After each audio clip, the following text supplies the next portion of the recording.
क्या आपने कभी सोचा है कि भगवान जगन्नाथ को भी हर साल पूरे विधि विधान से स्नान कराया जाता है और इस स्नान के बाद भगवान बीमार हो जाते हैं तथा लगभग 15 दिनों तक भक्तों को दर्शन नहीं देते। आज हम जानेंगे श्री जगन्नाथ मंदिर की सबसे पवित्र और रहस्यमयी परंपराओं में से एक स्नान पूर्णिमा के बारे में।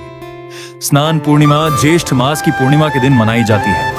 इसी दिन भगवान जगन्नाथ, उनके बड़े भाई बलभद्र और बहन सुभद्रा का भव्य सार्वजनिक अभिषेक किया जाता है। यह वर्ष का एकमात्र अवसर होता है जब तीनों विग्रहों को गर्भगृह से बाहर लाकर स्नान मंडप पर विराजमान किया जाता है ताकि हजारों श्रद्धालु उनके दर्शन कर सकें। सुबह से ही मंदिर में वैदिक मंत्रों, शंखनाद और घंटियों की गूंज सुनाई देती है। सेवायत बड़ी श्रद्धा के साथ भगवान को विशेष शोभा यात्रा में स्नान मंडप तक लाते हैं।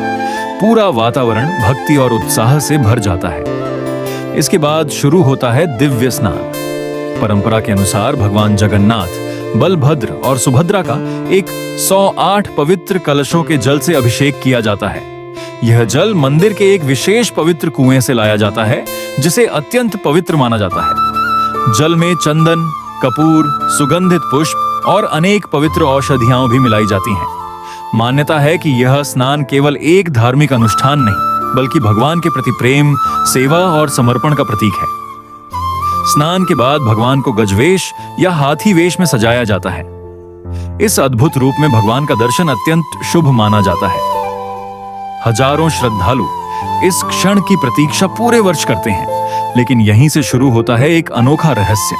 मान्यता है कि इतने विशाल अभिषेक के बाद भगवान को ज्वर हो जाता है, इसलिए वे लगभग 15 दिनों तक विश्राम करते हैं। इस अवधि को अनवासर कहा जाता है। इन दिनों मंदिर के मुख्य द्वार से भगवान के दर्शन नहीं होते। सेवायत भगवान की औषधीय जड़ी बूटियों से सेवा करते हैं और उन्हें विशेष भोग अर्पित किया जाता है। भक्तों का विश्वास है कि जैसे एक परिवार अपने बीमार सदस्य की सेवा करता है, वैसे ही भगवान की भी प्रेम पूर्वक सेवा की जाती है। यही परंपरा भगवान और भक्त के बीच गहरे स्नेह का प्रतीक है। जब भगवान पूर्णतः स्वस्थ हो जाते हैं तब उनका नवयौवन दर्शन कराया जाता है। इस दिन भगवान नए और तेजस्वी स्वरूप में भक्तों को दर्शन देते हैं। इसके कुछ ही दिनों बाद विश्व प्रसिद्ध रथ यात्रा प्रारंभ होती है, जिसमें लाखों श्रद्धालु भगवान जगन्नाथ, बलभद्र और सुभद्रा के रथ खींचने का सौभाग्य प्राप्त करते हैं। स्नान पूर्णिमा हमें यह संदेश देती है कि भगवान केवल पूजनीय ही नहीं बल्कि अपने भक्तों के अत्यंत निकट हैं।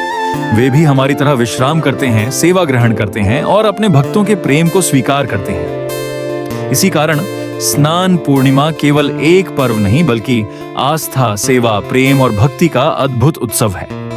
अगर आपको भगवान जगन्नाथ से जुड़ी ऐसी ही दुर्लभ और रोचक जानकारी पसंद आती है तो वीडियो को लाइक करें, अपने दोस्तों के साथ शेयर करें और चैनल को सब्सक्राइब करना न भूलें।